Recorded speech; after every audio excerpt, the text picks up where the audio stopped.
I'm pleased to be here and hope to give you at least a bit more information about the nature of Buddhism, which is a huge, huge topic. By the way, this screen here is actually a painting that's at the Metropolitan Museum of Art in New York City. I love Buddhist art as kind of a sort of a side interest of mine. And this thing is about 24 feet across and about 48 feet high. I've got a slide at the very end that kind of shows me in front of it to give you a little bit of perspective. But back in the 1920s, apparently there was a Buddhist temple in China that was having trouble getting funds to do some renovation. And so they actually sold about 4 of these huge murals, one of which they sold to, if you can believe it, to a private person. And he eventually donated it to the Met. Okay, so just in terms of who I am, I want to give you this caveat or make it clear that I'm just a lay Buddhist. But I have been a Buddhist for over 40 years, and I've done a good bit of reading and studying and a little bit of practicing, and so I have a few things to say about it, but I'm not a monk, I'm not an ordained religious leader or a Buddhist scholar, just to make that clear. Now, I noticed in your book, and I may make a couple comments about your book, boy, they throw a lot at you. And of course, you're going to have to study all that for Mr. Starnes' test, I'm sure. But I'm going to try to present this material in maybe a little more organized, systematic way that's maybe a little narrower than what your book presents, so that you get what at least I consider to be some of the essence of the different perspectives and schools within Buddhism. Now that said, I've heard somebody indicate that whenever you get a talk on Buddhism, the nature of the talk is going to be to a great extent dictated by who the person is giving it and what their particular biases and perspectives and experiences are. And that's certainly true. But again, I'll do my best to try to give you a broad overview. Now, this is basically how the branches or schools of Buddhism are broken down. You've got the Theravada school, or the school of the elders. Now, you'll learn a little bit more maybe about why this is derogatorily referred to as the Hinayana, or the small vehicle, and it was so designated by the next big school, which is the Mahayana, or the great vehicle. You'll see that when that school developed, they kind of related to the earlier school as being to some extent inferior to it. And of course, that's partly kind of a political thing, but you'll see how that played out as we get into the details. Those are really the two biggies, because a lot of people put the Vajrayana, or diamond vehicle school, which is also known as Tantric or Tibetan Buddhism, a lot of people put that as a subcategory within Mahayana, or the great vehicle. We'll get into that as well. And then finally, very much more recently, and there are only some people who like to designate this as a 4th major branch, we have something called engaged Buddhism. Why? Because one of the gigs on Buddhism by some people has been that it's too kind of self-oriented in terms of focusing on self-development and personal development, as opposed to kind of social and political issues being in the forefront of the things that Buddhists are trying to change in the world. But again, there's a little bit of a modification of that, and we'll get into what that looks like and what that means. So, Theravada, and actually the politically correct name now is Nikaya. But Theravada, there were about 18 schools. It's the one surviving branch of the earliest form of Buddhism out of about 18 different schools. And its scriptures, which are called suttas, were written in the Pali language. And it spread from India to Sri Lanka, Burma, Thailand, and Cambodia. Now, these are the teachings based on the historical Sakyamuni Buddha that lived about 500 BC. And I'm going to intersperse in here 3 or 4 little snippets of either video or audio that will kind of give my voice a break and maybe be a little more entertaining or descriptive for you. And I'll give one right now about the historical Buddha. You probably read in your book and a lot of the stuff on Sakyamuni Buddha, who was originally called Siddhartha. It's a lot of it is mythical, because really they don't know a lot of the details, but the myth is interesting, where he was a prince born in the Sakya clan in India, and when he was born, this sage came to his father and said, your son is either going to be a great king or a great spiritual leader.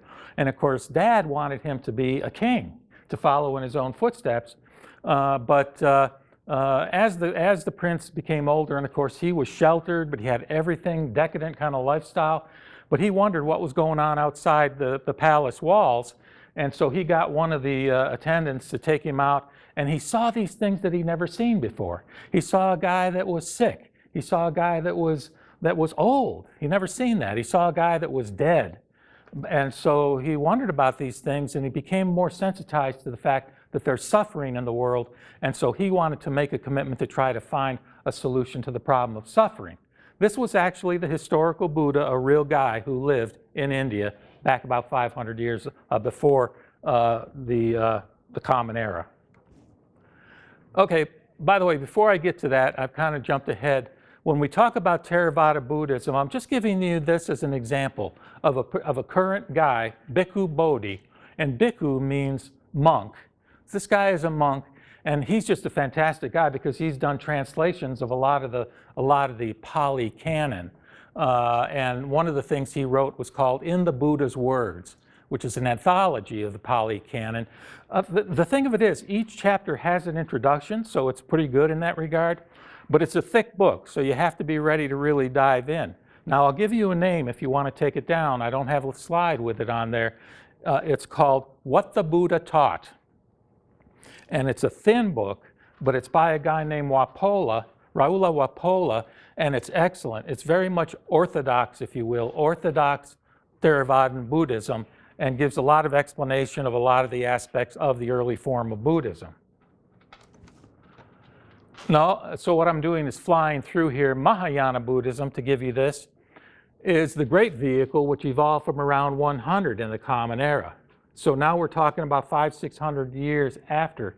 And by the way, in the Buddhist time, the teachings were oral. Of course, they didn't get written down till probably 300 or 400 years after he died, when they had these different big conferences, and all the monks would get together and try to remember, what did he say, what did he teach? And that's what they put in the Pali canon. But again, coming up into around the time of Christ or a little bit after, we had the Mahayana, which emphasized wisdom or prajna. And I'm going to try not to throw a lot of foreign words at you, but prajna is, in my opinion, an important one to pay attention to. It emphasized wisdom and compassion as embodied in the Bodhisattva ideal, which is one of the most important things I want to try to help you understand over the course of this hour and a quarter.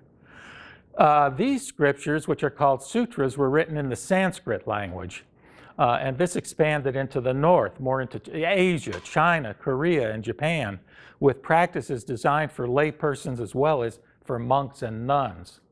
In the Theravadan school, the monks were the main people who studied the scriptures, and their job was to teach the lay people, the people in the community. The job of the people in the lay community was to provide, nourishment, food, and whatever for the monks. This is a famous, Mahayana is a very broad range of Buddhist sects and schools. But if we can pick out one, Suzuki Roshi, Shunryo Suzuki, wrote Zen Mind, Beginner's Mind, which is probably one of the most famous books on meditation. He came to California, to San Francisco, and started the first Zen center, the San Francisco Zen Center in San Francisco, back, I think, in the 60s, and it attracted a lot of, hippie types and people who were interested in counterculture, and it really got well established there, and also spawned other Zen centers across the country. And of course, Zen is one of the most popular forms of Buddhism in general, and Mahayana Buddhism in particular. And then you got Tibetan, and I'm not going to talk as much about Tibetan Buddhism. In my opinion, your book, Keith, overemphasizes Tibetan Buddhism.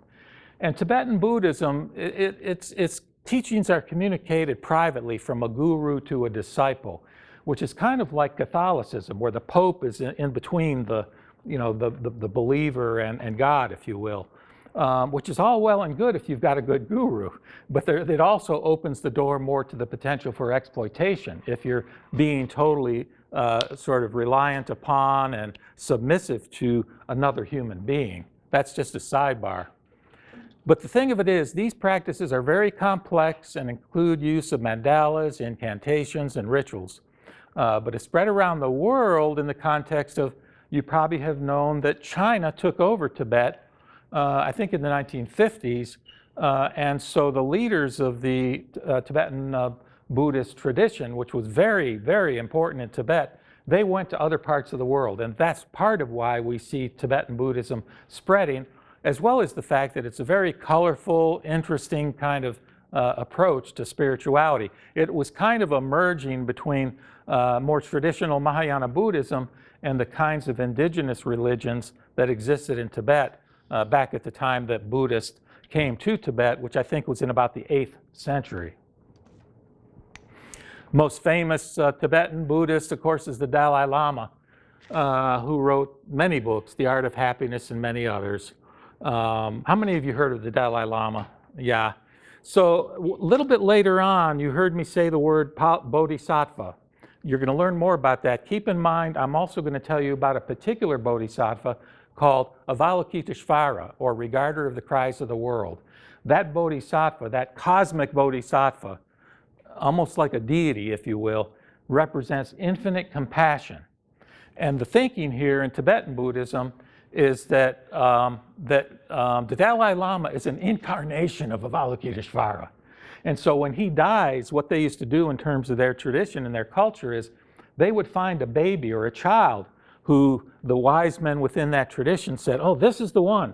This is the one that's a new reincarnation of Avalokiteshvara. And then they would take that child and groom him or her into this leadership role within the school. Of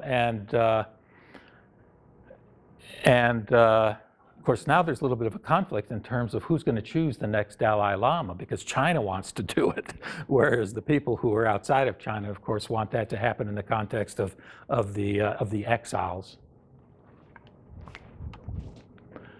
Okay, engaged Buddhism, a newer development, which means applying insights from Buddhism to social, political, environmental, and economic issues. But it has grown stronger over time. Whether or not we want to view it as a separate branch, that's something that, I'm not going to say there's debate, but it's not been, if you look up Buddhism online, you're probably not going to see this as one of the branches. But the person who made it rather prominent is Thich Nhat Hanh. How many of you heard of Thich Nhat Hanh? Not many, okay. He was from Vietnam, very much anti-war back in the day when the Vietnam War was raging. And he actually hobnobbed with Martin Luther King, both very much oriented toward peace. But he ended up being exiled from Vietnam and actually made his headquarters in France, and is a super big advocate of meditation and the spawning of sanghas, or Buddhist communities around the world. He's just a super guy, and that book actually is quite good. Heart of the Buddhist Teaching kind of gives an overview of a lot of the forms of Buddhism. If you go to calendars.com, there are also a lot of calendars with sayings by him.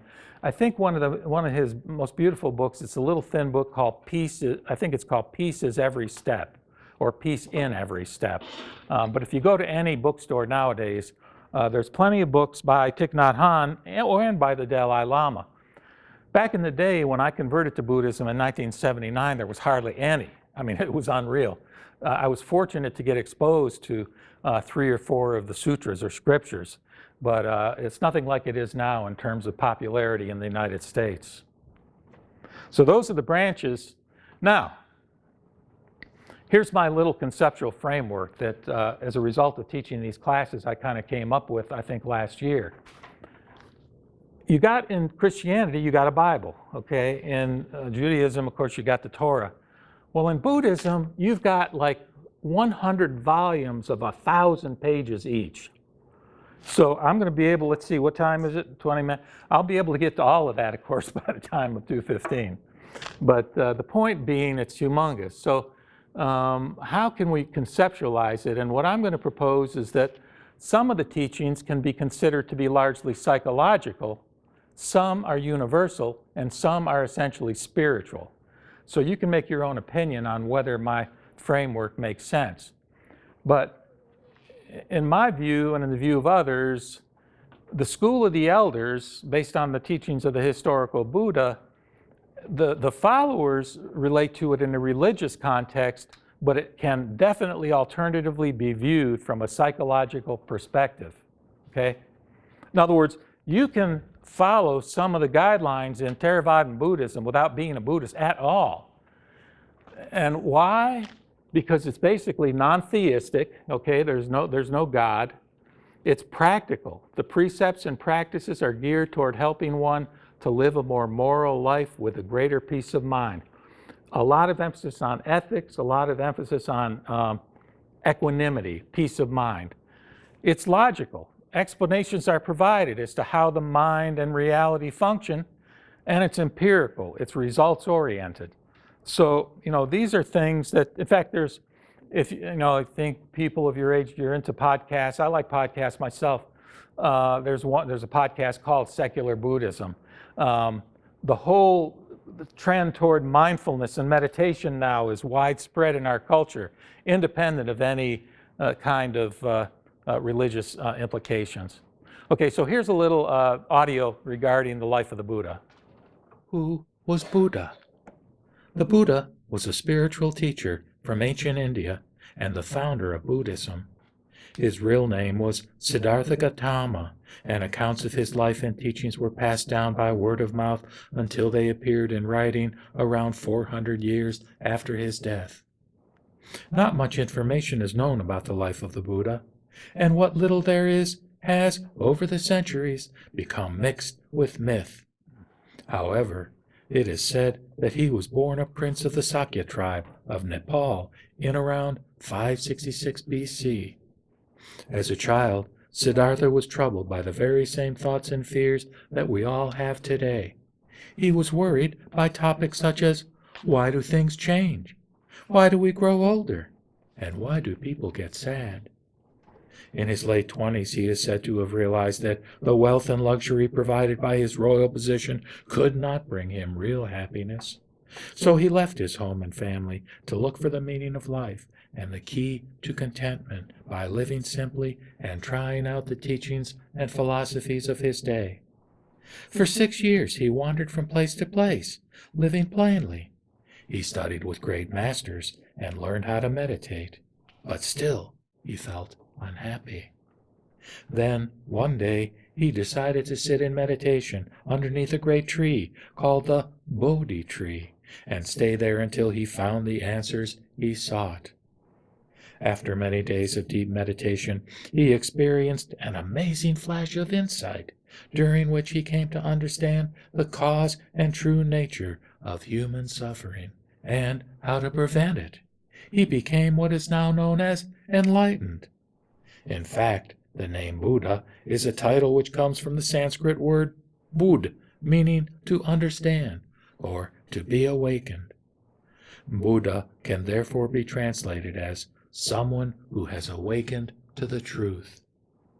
For the rest of his life, the Buddha traveled around India, teaching others the way to enlightenment, a journey which came to be known as the Dharma, the path. Gradually, he gathered a group of followers who became known as the Sangha, the community. One important aspect of Buddhist practice was that the Buddha encouraged the Sangha to think for themselves. He directed them not to follow his teachings just because he said so, but to test them for themselves. And he taught people from all walks of life. Although the Buddha died at the age of 80 in around 486 BC, his teachings have lived on. His last words are said to have been, "Impermanent are all created things. Strive on with awareness."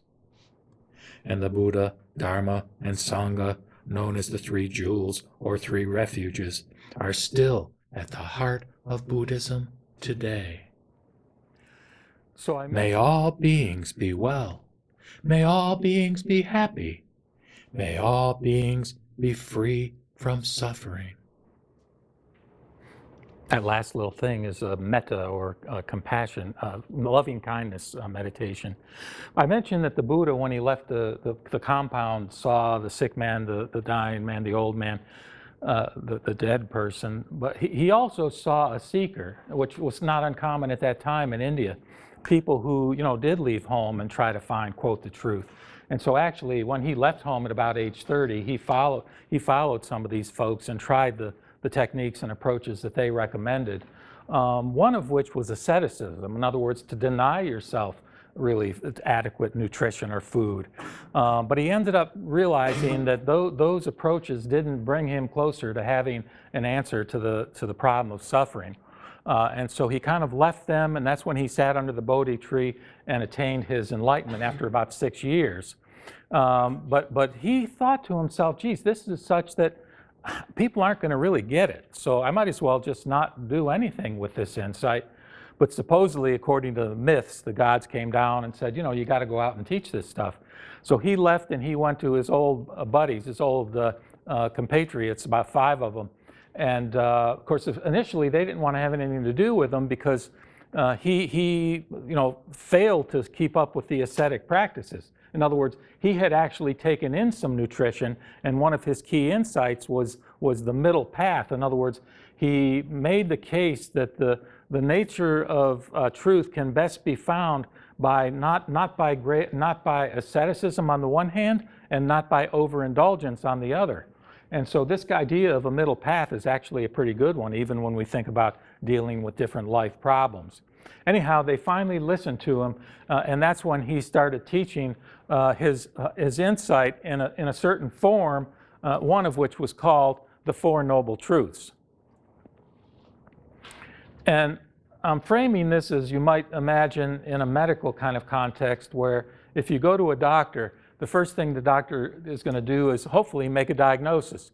And the diagnosis in the early form of Buddhism, in Theravada Buddhism, is, again, this is a foreign word, but it's called dukkha. It's not exactly like suffering, it's more of a sense of dissatisfaction. And what he says is that life is inevitably going to involve dukkha. And we'll get in more into why. Part of the reason for that is impermanence. In other words, even if you have everything going for you, if you're young, if you're healthy, if you're in a family that loves each other, if you've got a good prospect for jobs or whatever, nevertheless, things change. And over the course of time, at some point, you're going to suffer if you continue to live, obviously. But then you've got the cause. What is the etiology or the cause of the suffering? Well, it's related, according to the Buddha, to craving and attachment, okay? So the prognosis is good, that cessation of dukkha is possible, and the way to do that is through this eightfold path. That's the cure. So the Buddha taught, and this is the essence of it, that the way to extinguish suffering is to liberate oneself from craving and attachment. And the eightfold path, let's listen to this.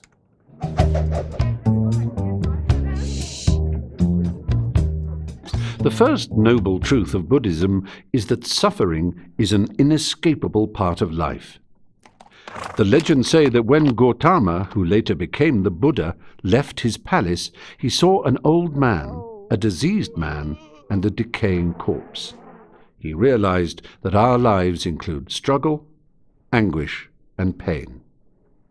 The second noble truth is that this suffering stems from the greed, ignorance, and hatred that arises in our minds, our craving to avoid the difficulties life throws up. The third noble truth is that we can end all this if we can stop craving and respond differently. Doing so brings nirvana, or awakening, a state of complete wisdom and compassion for all beings. The fourth noble truth is the Buddha's recipe for achieving happiness, virtue, and eventually nirvana. It is the eightfold path of developing understanding, positive intentions, skillful speech, action and livelihood, making the right kind of effort, cultivating mindfulness, and mastering meditation. The Buddha compared his teachings to a raft that a man uses to cross a raging river. Once you've crossed the river using the raft, once you've understood the truth of life for yourself, there's no point in remaining attached to it.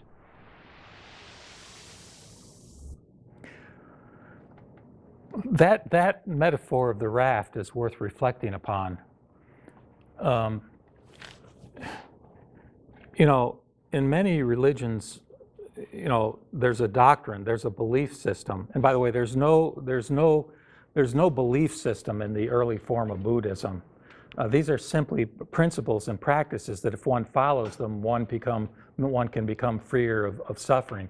But within all the forms of Buddhism, the notion is not that you accept a doctrine or a belief system and adhere to it for the duration of your life, but that you follow these practices and ideas to the point where you can liberate yourself, and then at that point, you give it up. You know, if you imagine there being a sea of suffering, and you're getting on a vehicle to cross over that sea, when you get across the sea to the other shore, to enlightenment, you don't put the raft on your back and carry it with you. You leave the doctrine, you leave Buddhism at that point because it's not any longer necessary.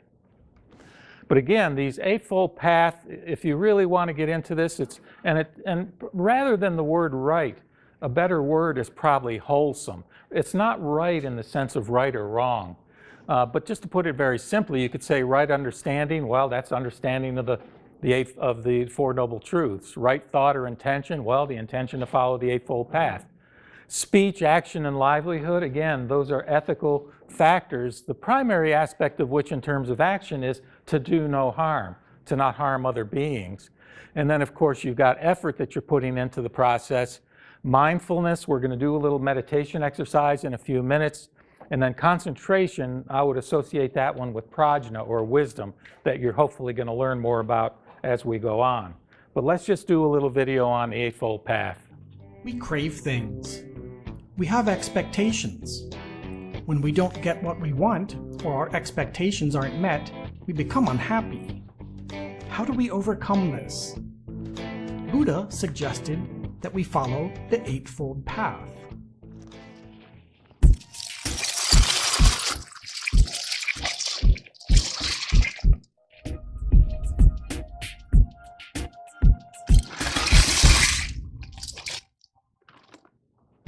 You can't walk down a path blindfolded.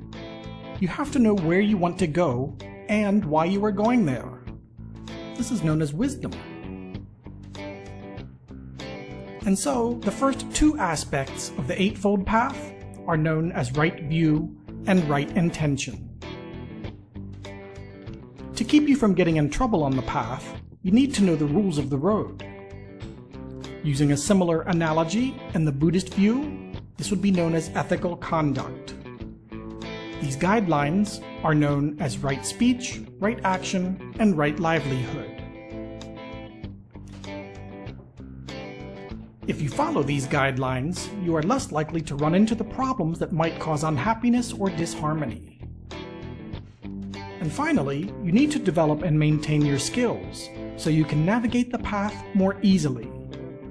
In the Buddhist view, this would be known as concentration. It involves right effort, right mindfulness, and right concentration. In Buddhism, the Eightfold Path is often symbolized by the Dharma wheel. Think of it as the wheel to help steer you down the right path. To avoid cravings, desire, and the things that will make you unhappy. And there you have it, the road to happiness, the Eightfold Path. Right view.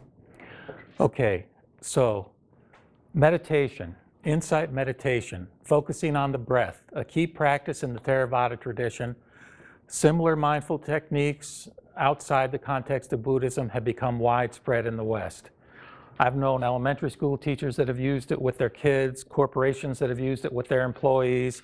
It doesn't have to be hooked in with Buddhism whatsoever. Now, in the Buddhist community, there's some wish that maybe it was more connected, but the point is, we're going to go through a little exercise. It's voluntary. I'll ask you to close your eyes and sort of follow me in a guided meditation. But this is an approach that, isn't religious inherently. But what it is, the Buddha talked about that what we've got is a monkey mind. In other words, your mind is constantly, what is it doing? It's thinking. Okay? That's the nature of who we are as Homo sapiens, as human beings. We think. And you can think of it as, the water being sort of riled up. And how do you get the water to be calmer? Well, there's lots of approaches to meditation. But I'm going to give a guided meditation, but the basic idea will be to focus on your breath. Either your breath going in and out of your nostrils or your chest going up and down. And what you would find if you really practice this 10 or 15 minutes, maybe a couple times a day, is that you would get better. You're not going to get perfect at it, because when you're doing this kind of exercise, thoughts are going to intervene. Sounds are going to intervene. Sensations, physical sensations are going to intervene. And the idea is not to get drawn in by those, but rather just to bring your attention back to the breath. So those of you who are willing to go with this, go ahead and close your eyes and sit with your back straight but not rigid.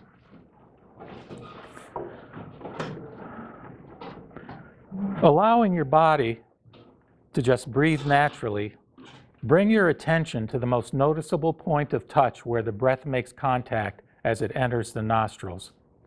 Bring the awareness to the sense of touch of the air as it passes in and passes out.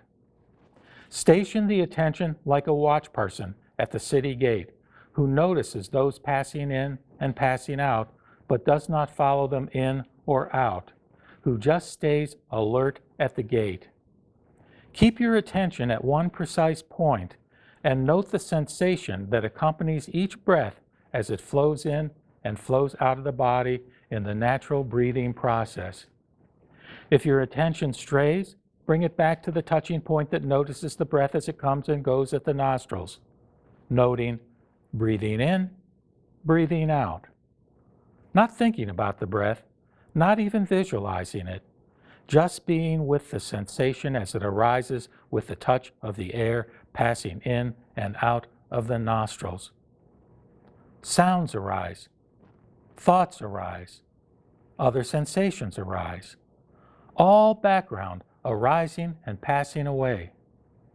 In the foreground is the moment-to-moment awareness of the sensation of the breath coming and going, not pushing anything away, not grasping at anything, just clear, precise, gentle observation of the breath, mindfulness of breathing. Sensations arise in the body, thoughts arise in the mind.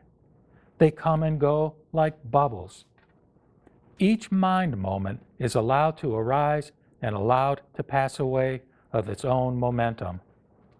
No pushing away of the mind, no grasping at the breath, just gently returning awareness to the sensations always present with the coming and going of the breath, gently returning. The awareness of breath is foreground. In the background, everything else is as it is, but the open, soft mind doesn't stick. Each breath unique, sometimes deep, sometimes shallow, always slightly changing. Breathing just happening by itself. Awareness simply watching. The whole body relaxed. Don't get lost. If the mind pulls away, gently, with a soft, non-judging, non-clinging awareness, return to the breath. If sensation should arise in the body, let the awareness recognize it as sensation. Notice it coming and notice it going. Surrender to the breath. Experience the breath. Feelings arise, thoughts arise, the planning mind, the judging mind. Awareness experiences the process of their movement. It doesn't get lost in the content. Observe thought passing through the vast space of mind. Sound arises and passes away. Feeling arises and passes away. All of who we are, of what we think we are, moment to moment, coming and going, bubbles in mind, passing away in the vast, choiceless awareness.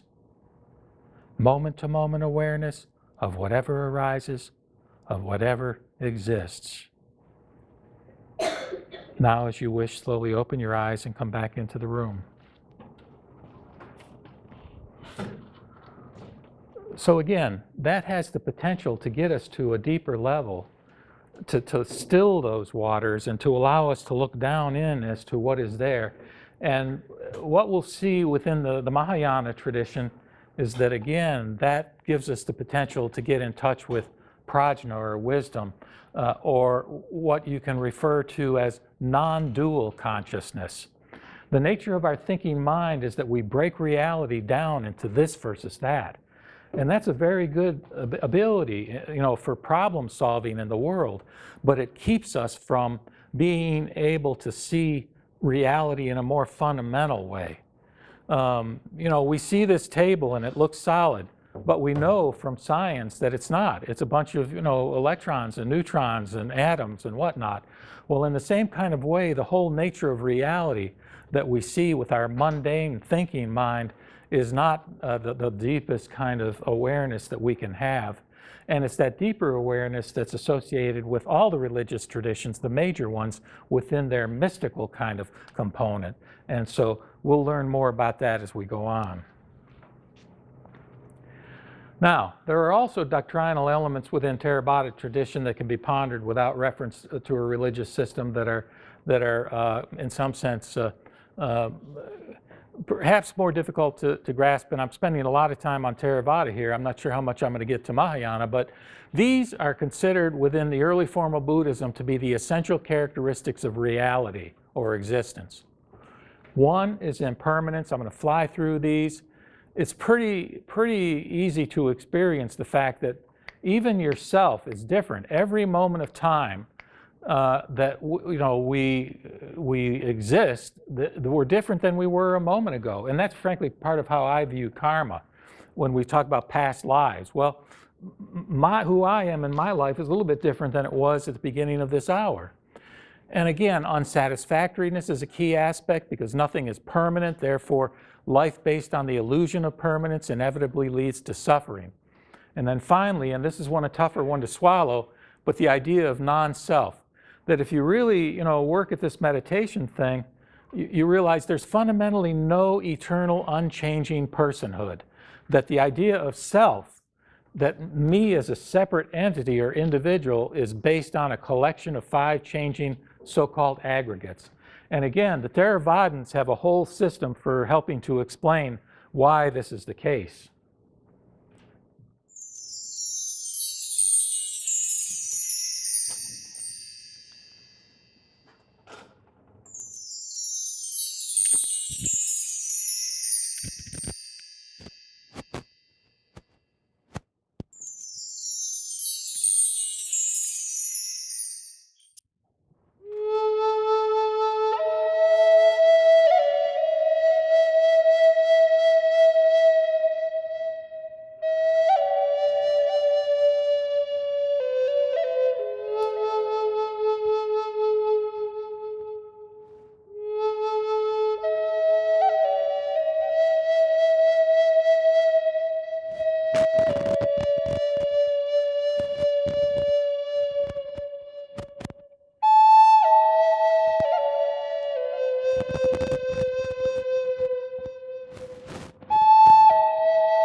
So let me just throw this at you, the three poisons, if we think of it this way.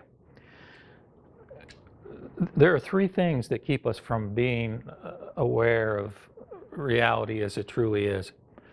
One is craving that we've talked about. In other words, or greed or grasping. In other words, we want pleasure. We want to pull those things toward us that we like, that give us pleasure, that give us happiness. We want to pull those toward us. Okay? Grasping, craving, greed. Second poison is aversion. We want to push those things away from us that we don't like. Okay? And the third is, whether you want to call it illusion or ignorance or whatever, that the idea of I, me, and mind is an illusion. And that's what results in the clinging, which results in the suffering. So through the kind of meditation that we had a little taste of, one eventually can see that self is simply made up of elements that change moment to moment. And through that awareness, one can become awakened to the true nature of things, which in Buddhism is called nirvana, which literally means blowing out a candle in the way that the flame of a candle is blown out. And if a person can do that, they become a so-called arhat. And that is the ultimate accomplishment within the early form of Theravada Buddhism. Now, going with my paradigm there's also a type of Buddhism that's much deeper, that emphasizes non-duality, and that talks about things that are inconceivable. In other words, it points to teaching, points to things that can't be expressed in words or concepts or theories. And in Mahayana Buddhism, which is this form of Buddhism that we're talking about, the bodhisattva is the ideal. He or she, instead of attaining arhatship and thus becoming, in a sense, detached from the world, he or she vows to defer their supreme enlightenment, namely Buddhahood, until all sentient beings can be liberated. Okay, think of it again as the sea of suffering, okay? I can either get in my small boat and get into that sea and cross it to the shore of enlightenment, or I can say, I don't want that smaller vehicle. I want a great vehicle. I want a huge ship that everybody can get onto. And I'm not even going to get on that ship until everybody has a chance to get on that ship and get to the other shore of enlightenment or Buddhahood. That's the difference between the Theravada and the Mahayana. Now, a lot of people say, well, there's really not that much difference, and here's the reasons why there aren't differences. But historically, this was the argument that the Mahayanas were making, and in the scriptures that they developed at that time. So the Bodhisattva makes 4 great vows. And don't bother copying this because I've got it for you. And the reason I copied it for you is because the translation in your book at the beginning, where it's talking about the woman who's taking the vows of a bhikshuni or a nun, it was kind of muddled in my opinion. So this is a clear explication of the 4 bodhisattva vows. And again, I will give that to you, which is basically to save all beings. Now, there are also many, many other vows that are taken by monks and nuns, but we don't need to get into that right now. Now, the practices of the Bodhisattva, instead of the Eightfold Path, they've got the 6 paramitas. And again, I've got those on this little slip of paper, so you don't have to copy those down, and I'm not going to get into super detail on them because our time is quickly flying by. And here I have an audio describing the 6 paramitas. The Lankavatara Sutra is really great. And anyhow, T.T. Suzuki is one of the people that really helped popularize Buddhism in the West. He was a very early translator of Mahayana scriptures, and I don't think I have time to actually play this audio for you. But again, I want to emphasize that the 6th paramita, and by the way, paramita means perfection, or again, the way to get to the other shore. And prajna is the 6th. Prajna is wisdom. That's the most important one, which illuminates this truth that all things are empty of a totally independent self-nature. And what I put on this little blurb that I'll pass out is that this is important. You'll hear about emptiness or sunyata or voidness. But the important point here is that emptiness is not nothingness. It's not nihilism, okay? In fact, a more positive way to think about emptiness within Mahayana Buddhism is suchness. In other words, life as it is right now, what you are experiencing right now, this very second, is suchness. This is the reality, okay? Anything that you're thinking about in the past, any plans you're thinking about in the future, that's just thinking. But what you're actually experiencing right now, that is reality. That's suchness. But what if you actually just experience that rather than thinking about it, it's before any concepts or labels, positive or negative, me or you. In other words, it's non-dual. If you want to look up a term that will be educative, in my opinion, look up the term non-duality. And you'll find plenty of YouTube videos on non-duality. It's a very important concept. What I'm going to do right now is break for about 2 minutes while you pass these down and write on the 3x5 card 1 or 2 or 3 questions that you have that I may or may not get to today, but maybe I'll upload them to my YouTube video, maybe I'll answer a few of them. But go ahead and pass these down and write some questions down. And I'll collect those up. You're helping me by doing that, by the way.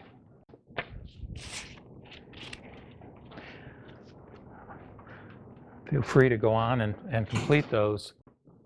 There's a whole body of literature, about 40 different texts called, again, you've heard the term prajna, you've heard the term paramita. These are the Prajna Paramita Sutras, or scriptures. And what they do is it's like a finger pointing at the moon. In other words, and that's all any religion can do. Any religion, in my opinion, you can quote me on it, is just simply a finger pointing at the moon in terms of its doctrine, in terms of the written word, okay? Now, there's a religious experience or a spiritual experience, and we haven't yet even got to the spiritual aspect of Buddhism. But the point is, any kind of doctrine that's in written form, by definition, is dualistic, and so it can only be a finger pointing at the moon rather than the moon itself. And so you don't want to get the finger confused with the moon. But anyway, in terms of these Prajnaparamita Sutras, one of the most famous ones is the Diamond Sutra. And it actually is the oldest dated printed book. It's in the British Library. It was found in the early 20th century in a cave, along with a lot of other Buddhist scriptures and documents that were stashed there to prevent the invading tribes to destroy it, because they were destroying a lot of temples and Buddhist kinds of scriptures. And I actually have here, let me go ahead and play this. This is a little excerpt from one of the chapters of the Diamond Sutra, Prajnaparamita. Listen to what it's talking about in terms of the nature of the teaching. Chapter 7, No Attainment, No Teaching. There is no Then attainment. Buddha asked Subhuti, "What do you think, Subhuti? Has the Buddha arrived at the highest, most fulfilled, most awakened and enlightened mind? Does the Buddha teach any teaching?" Subhuti replied, "As far as I have understood the Buddha's teaching, there is no independently existing object of mind called the highest, most fulfilled, awakened, or enlightened mind. Nor is there any independently existing teaching that the Buddha teaches." So there's no teaching, there's no Buddhahood. I mean, this blows your mind. I mean, and he's talking to Subhuti, who's a follower of the Theravada tradition. Why? Because the teachings that the Buddha has realized and spoken of cannot be conceived as separate, independent things, and therefore cannot be described. The truth in them is unattainable and inexpressible. It neither is nor is not. What does this mean? What this means is that the Buddhas and disciples are not enlightened by a set method of teachings, but by an internally intuitive process which is spontaneous and is part of their own inner nature. And that inner nature, each of you has within yourself. Each of us is considered to have within ourselves the Buddha nature, which is very important. And by the way, in your text, it quotes this, gate gate parasabgate bodhisvaha. And if you look in the note, it'll tell you where it's from, but I wanted to highlight where it's from, which is it's from the Heart Sutra, which is the shortest of the Prajnaparamita Sutras. It's like 1 page long. And so you might want to take a look at that at some point if you're interested. Again, I'm not going to read this, but it's non-duality is the key thing here. And now we go to the spiritual dimension, and all due respect to the authors of your text, they really short shrift a major spiritual tradition within Buddhism that, frankly, I want to emphasize because it's my lineage, my tradition, which is Pure Land Buddhism. Okay? There's a form of Buddhism that more tens of millions of people in the world, particularly in East Asia and Asia, adhere to than any other form of Buddhism. But you don't hear about it that much in the West. Pure Land Buddhism. So within the spiritual dimension, what we have is a religion, a faith-based approach, a non-scientific orientation, and the existence of cosmic or celestial beings. And there's a whole doctrine within Mahayana Buddhism about the different levels of these beings. And where we start is with the Dharmakaya, which is the truth body or body of reality itself. In other words, if you want to think of the Godhead, there's an element of reality, if you will, that's beyond all words and concepts, that can't be described with any kind of words. But then supposedly that, and I'm going to call him Amida Buddha, well, let me say that Dharmakaya manifests itself with all these spiritual level deities or entities. And again, within my lineage, the main one is called Amida Buddha. And then what emanates from that is the form bodies or the actual incarnations on earth to teach people ways of being free from suffering. So this is the way that the Buddhist characterizes the different levels of deities, if you will, or of gods. And again, one of the main ones is Avalokiteshvara, who's portrayed in many art forms. Maybe you've seen her as a porcelain statue, a female.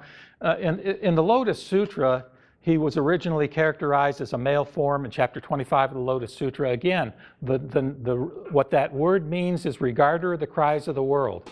So this is a bodhisattva of infinite compassion.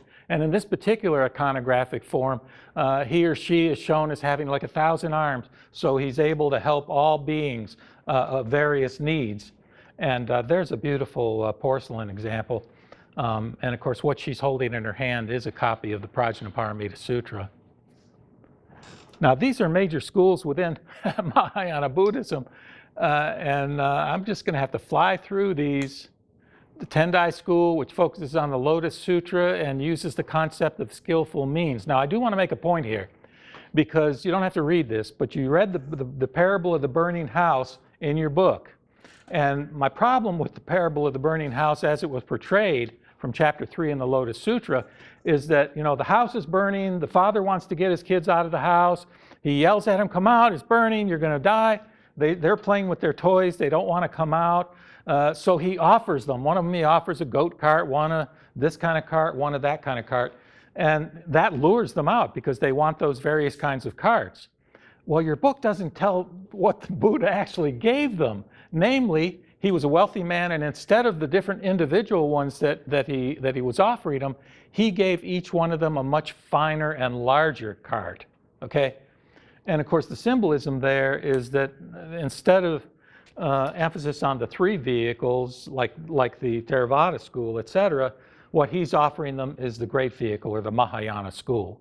So I just wanted to make that point. But that parable of the burning house is quite a famous one that emphasizes the notion of expedient means. In other words, that the Buddha sometimes tells us things that aren't ultimately true, but that can draw us toward a greater and deeper appreciation of the truth.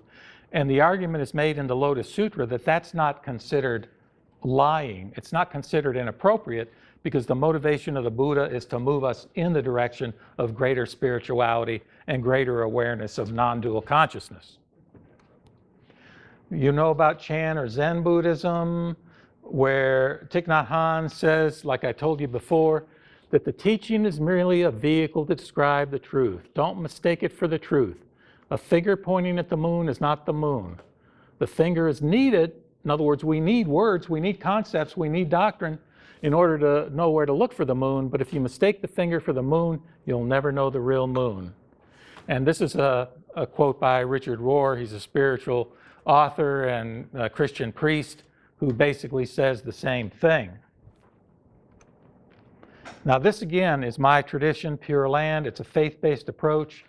And what it is what we think of it as this Amida Buddha when a person dies down here, he comes down with his entourage and he allows the person to be reborn on this lotus blossom and whisked off to his pure land of happiness. So it's kind of like a heaven. And there's a whole story behind this, a quasi-mythical poetic story that I'm not going to get into because it'll take too much time, but that's again the approach that many people have used. And what it represents is a shift from a self-power oriented approach to an other power oriented approach. The idea that not many people are able to follow the Bodhisattva path and take those vows and be perfect in the expression of their manifestation of the 6 paramitas. That is awfully hard, okay? That's considered the holy path, the path of sages, the difficult path. Whereas the Pure Land approach is the easy path. You're relying upon Amida Buddha. And as long as you have that faith, so-called, that's all there is to it. It's a system of pure grace that at that point, you get your ticket to the Pure Land when you die. Do not pass go, do not collect $200. And this is an excerpt from there. And I will play it as I come around and collect the rest of the cards. The Tani Show, Section 1. The moment you entrust yourself with the thought that, saved by the inconceivable working of Amida's vow, you will realize birth, and the mind set on saying the Nembutsu arises within you, immediately Amida causes you to receive the benefit of being grasped, never to be abandoned. The primal vow of Amida makes no distinction between people old and young, good and evil. Only Shinjin is essential. This you should know.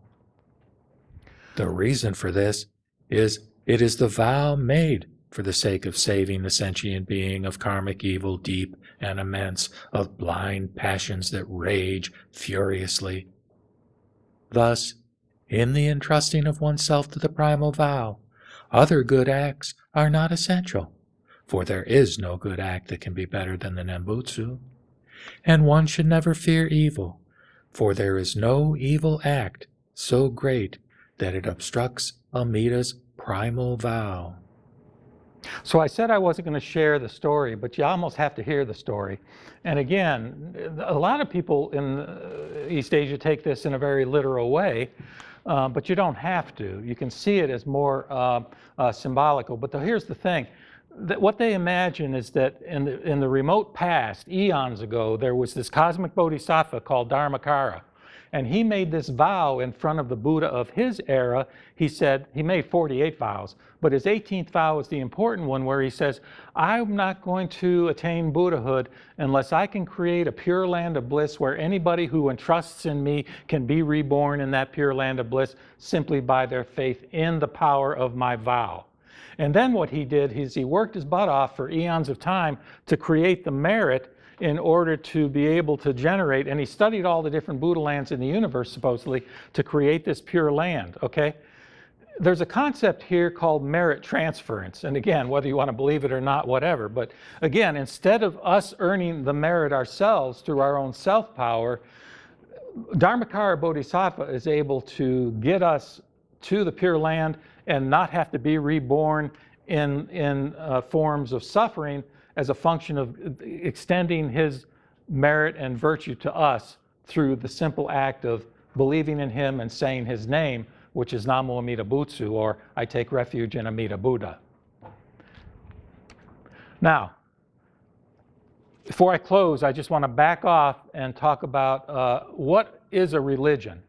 And this is from Marcus Borg, who's a Christian who is, as Mr. Stearns was sharing with me earlier, is a New Testament scholar. But he talks about the nature of the religion as a generic kind of notion. And a lot of what he draws on is from the great book called William James, Varieties of Religious Experience, who really covers a lot of, what is the nature of mystical experience. But I'll just fly through this, which is that all religions from this perspective are cultural linguistic traditions. In other words, they grow up within a certain culture and within a certain language. And while some people might not agree with this if they're fundamentalistic with regard to their own doctrine, they are human creations.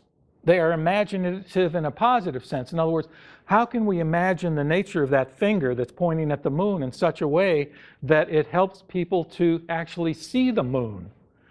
They are responses, religions are, to the experience of the sacred or of the more. In other words, again, within different traditions, there are some people who experience the more, and so they have responses to that experience that then are incorporated into the nature of particular religious doctrines.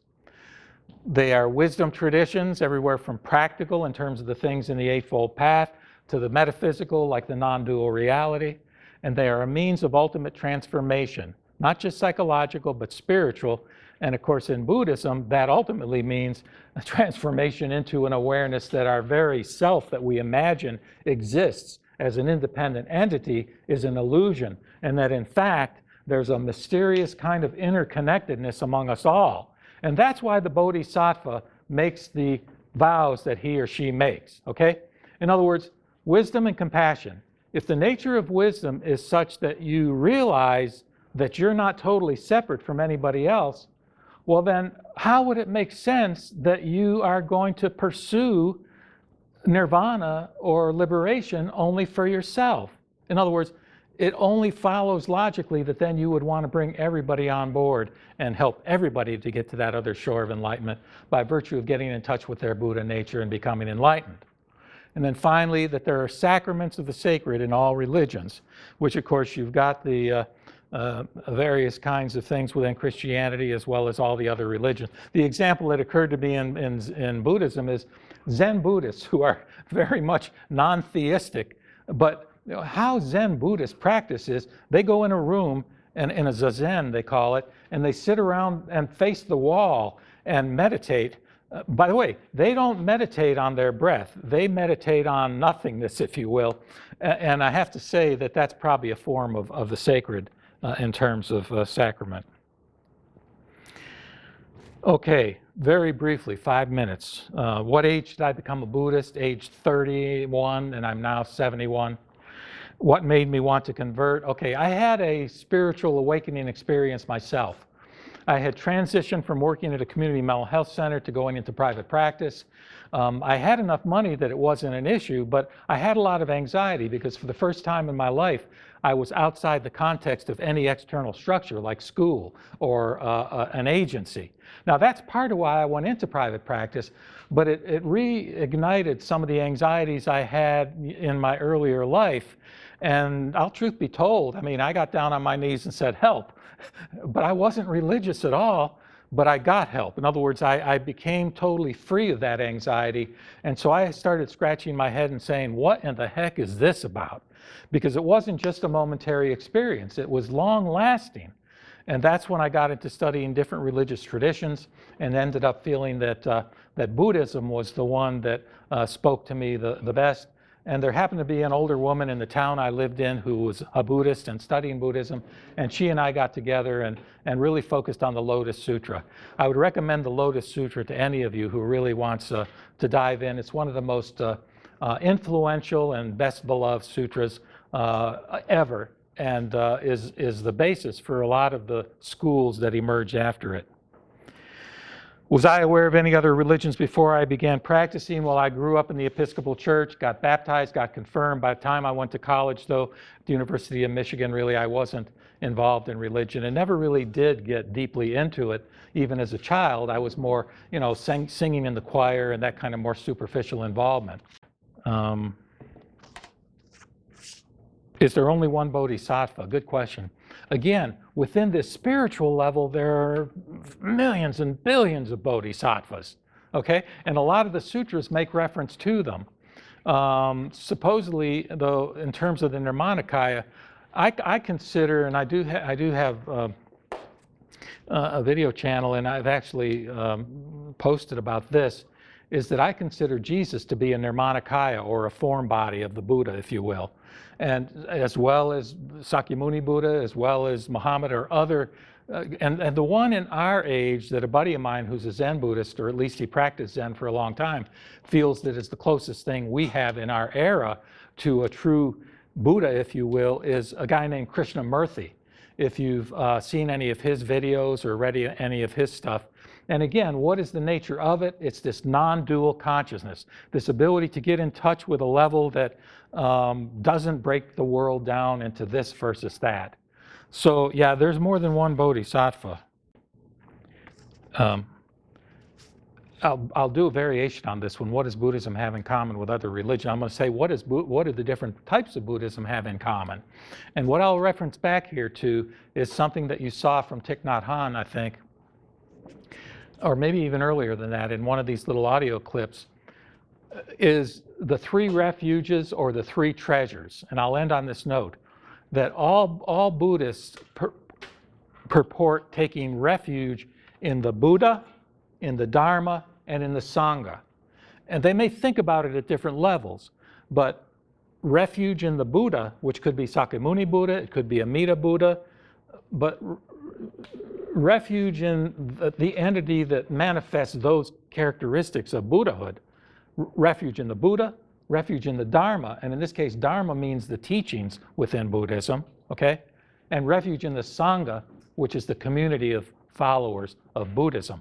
Those are the three refuges or the three treasures that are verbalized and followed by all Buddhists. And I took that affirmation up at Ikoji Temple in the Washington, D.C. area, which is the only temple in the eastern United States, maybe there's one in New York City and maybe one in Ohio now, that adheres to my particular brand of Pure Land Buddhism, which is Shin Buddhism or Jodo Shinshu, which is a system of pure grace that was established by Shinran Shonin in the 13th century in Japan. So with that, I'll say, Namo Amida Boots. Thank you.